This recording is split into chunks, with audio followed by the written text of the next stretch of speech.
Els mitjans tenen un paper molt més gran encara del que pensem. És a dir, ho dic perquè de vegades es diu xarxes, tal, i sembla que tot sigui eteri. No, els partits que veiem i els que no veiem, el que ens expliquen a un telenotícies vespre i el que no ens expliquen, marca molt encara per marcar un imaginari. També hem de pensar que hi ha molts més esports que històricament han estat practicats per dones i que se'ls ha fet poc cas perquè el relat estava comandat i està comandat pels homes, no? I per un seguit d'interessos de poder patriarcals.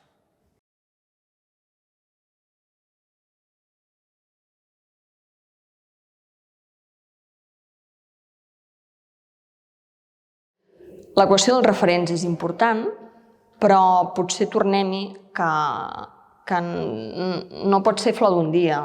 Sempre cal insistir més, no? Sempre cal fer una mica més de feina, anar una mica més enllà, perquè llavors de tot això alguna cosa arreli.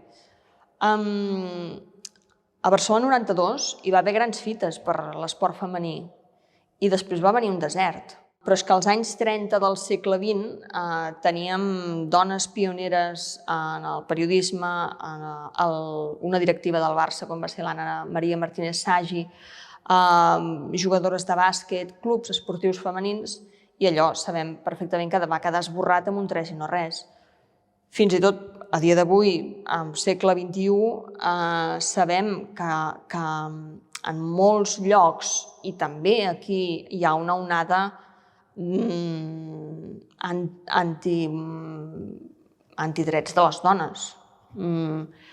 I amb els corresponents perills, i pot semblar-nos molt més subtil i tal, però no, jo tinc la impressió que no estem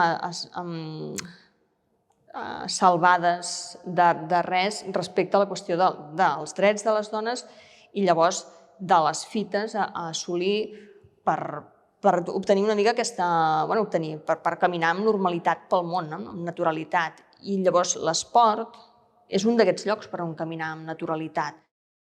A mi m'encurioseix fixar-me en aquests altres elements que no solen estar en el focus. Al final, en el focus habitual potser dels mitjans de comunicació hi ha això, qui guanya, qui perd, les celebracions com són habitualment, el patró de celebració que ve marcat pel que s'ha fet sempre, pel que hem vist sempre, que és, en aquest cas, com els homes han celebrat els títols, les victòries i tot això. I el detall, per exemple, que les futbolistes del Barça, en aquest cas, que sí que fan tot de coses a les quals estem acostumats, perquè tots pertanyem a una mateixa cultura i el patriarcat no és una cosa que plogui només a un cantó, vull dir que plou per tot arreu. Però van fer aquest gest que a mi em va semblar molt bonic de, sí, agafar la xarxa de la porteria, que això ho fan tots, ho fa tothom, però llavors amb aquesta xarxa posar-se a saltar corda, que és una cosa que connecta absolutament amb la infantesa de moltes dones, que hem saltat a corda i que això ha format part dels divertiments de jugar a l'hora del pati.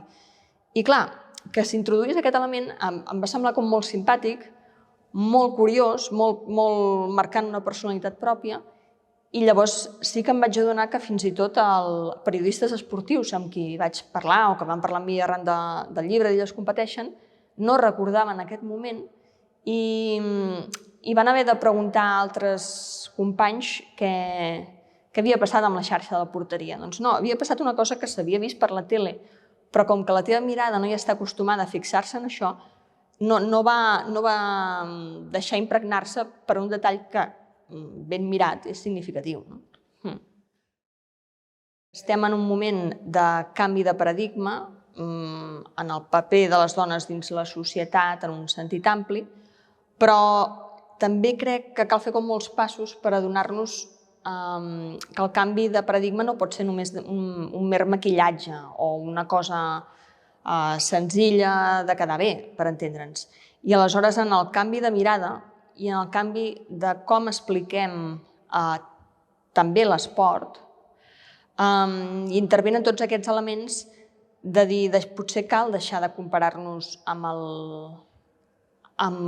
com s'ha fet sempre o amb com s'ha explicat sempre l'esport. Exemple molt mínim, Quan mirem futbol femení, una de les coses que sorprèn és que hi ha menys entrades brutes, menys intensitat física i altres coses. Doncs això, potser intentem entendre aquestes altres coses. També, sobretot arran de la publicació del llibre, m'he adonat com encara l'esport és vist com una cosa, com si fos una cosa a part de la societat, tot sovint en segons quins àmbits que pertanyi al món masculí, a la distracció masculina, i llavors quan furgues una mica, clar, te n'adones que hi ha tot de dones que cada cap de setmana salten a la pista, al camp, i que per elles la realitat de l'esport és absolutament natural, l'únic que no s'hi posa el focus, l'únic que allò no se'ns ensenya. Però elles van fent, no? I jo confio molt en aquest anar fent i que finalment el focus i la mirada canviï. Per mi, sobretot, és un llibre d'històries de l'esport femení, en un sentit ampli. He volgut ensenyar allò que no s'ensenya habitualment, que és potser tot el que implica un camí en solitari, no? I totes les dificultats afegides per ser dona a les quals han de fer front, no? I alhora tota la perseverança, tota l'obstinació, les ganes i la força amb què ho afronten.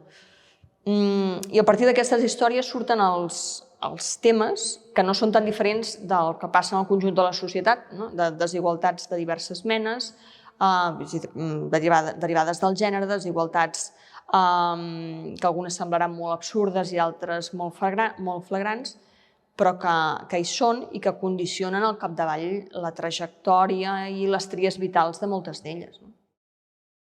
Sobre el verb competir, sí que forma part com del motiu central d'Elles competeixen en dos sentits. D'una banda, pensar que el mer joc, el mer fet de disputar un partit, un joc, també pertany al món de les dones i també, diguéssim, que les dones tenim dret a passar-nos-ho bé volent competir, en aquest sentit més específic del gaudi de jugar i de disputar la pilota, per entendre'ns, i alhora, doncs sí, voler ser competitives en el sentit que les ganes de guanyar en un joc, en un esport, no pertanyen només al món masculí. Normalitzar i naturalitzar un fet que per moltes dones és molt natural, que és el fet de cada cap de setmana saltar a la pista de bàsquet, al camp de futbol i sortir a passar-s'ho bé i, a més, intentar guanyar. A mi m'ha canviat la mirada, és a dir, la mirada sobre l'esport femení, sobre l'esport d'elit, d'alta competició de les dones, que també hi ha una realitat que és que l'esport femení bàsicament és poliesportiu.